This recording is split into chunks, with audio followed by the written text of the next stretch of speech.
bohong. Aku hanya memikirkan satu peraturan penting. Kenapa kau lakukan hari ini kalau kau bisa melakukannya besok? Few moments later.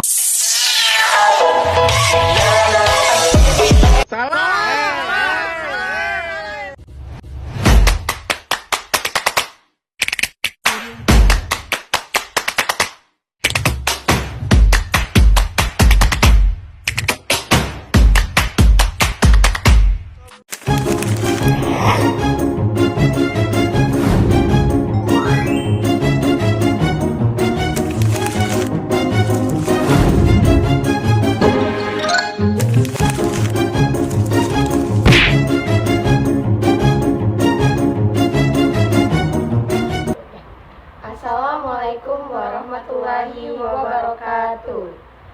Perkenalkan, kami dari kelompok 3. Di sini kami akan menjelaskan materi mengenai sinar X atau ronsen. Hai, saya Andi Lestari. Di sini saya akan menjelaskan yang pertama itu sejarah penemuan sinar X oleh Wilhelm Conrad Rontgen. Pada tahun 1895, penemuan penting oleh Rontgen menemukan sinar tak terlihat yang mampu menembus benda padat. Awal penggunaan medis itu pertama kali digunakan untuk mendiagnosis patah tulang secara non-invasif. Penghargaan Nobel itu didapatkan oleh Rontgen, Nobel Fisika pertama untuk penemuannya. Prinsip dasar dan cara kerja sinar X itu dengan definisi sinar X adalah bentuk radiasi elektromagnetik dengan panjang gelombang pendeknya itu 0,01 sampai dengan 10 nanometer dan energi tingginya itu 0,1 sampai 500 kilo elektron volt yang mampu menembus materi seperti jaringan tubuh dan menghasilkan gambar struktur internal. Untuk prinsip fisika, sinar X itu adalah radiasi elektromagnetik dengan energi tinggi. Deteksinya itu sinar melewati tubuh dan berbeda diserap oleh jaringan atau tulang. Pengambilan gambar citra terbentuk dari perbedaan intensitas sinar yang melewati objek. Karakteristik fisik dalam sinar X di spektrum elektromagnetik itu panjang gelombangnya 0,01 hingga 10 nanometer, sangat pendek. Tingkat energinya itu tinggi, mampu menembus materi padat. Untuk frekuensinya itu antara 30 petahertz sampai dengan 30 exahertz. Sifatnya itu berbentuk gelombang dan partikel atau foton. Aplikasi medis, radiografi, dan diagnosis dengan sinar X. Yang pertama itu ada radiografi tulang, yang kedua ada diagnostik paru, yang ketiga gigi dan gigi berlubang. Yang pertama itu untuk radiografi tulang, deteksi patah tulang dan kelainan struktural. Yang kedua untuk diagnostik paru itu identifikasi pneumonia, tumor, dan masalah paru lainnya. Yang ketiga, untuk gigi dan gigi berlubang itu pendeteksian masalah gigi menggunakan sinar X dental. Saya Nasartika. Di sini saya akan menjelaskan tentang perkembangan teknologi CT scan dan fluoroskopi. Yang pertama adalah CT scan, citra 3D, detail hasil gabungan berbagai potongan sinar X. Yang kedua itu fluoroskopi, pengambilan gambar bergerak real time dengan kontrol tubuh. Yang ketiga, mempercepat diagnosis dan produk medis minimal invasif. Aplikasi non-medis penggunaan sinar X dalam industri dan keamanan. Yang pertama ada industri, kontrol kualitas logam penyusunan material dan inspeksi mesin. Yang kedua itu keamanan, deteksi sejarah tersembunyi dan bahan berbahaya di bandara.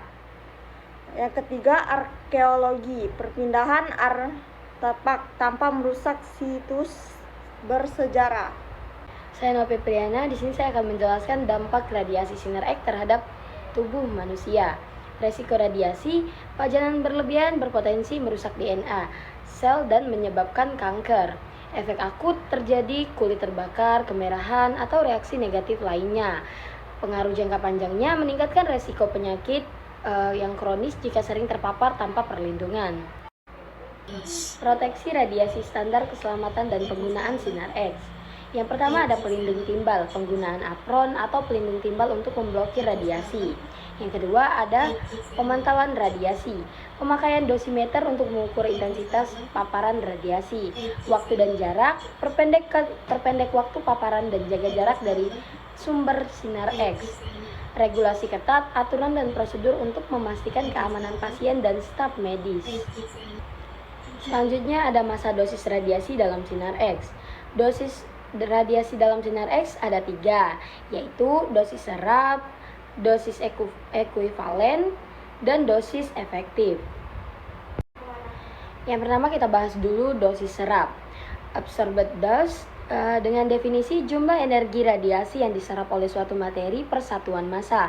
Satuannya Gray, di mana 1 GY sama dengan 1 Joule per kilogram.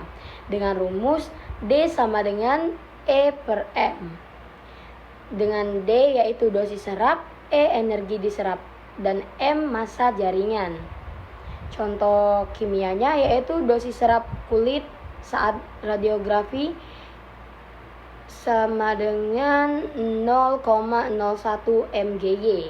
Terapi kanker puluhan GY target. Yang kedua ada dosis ekuivalen dose.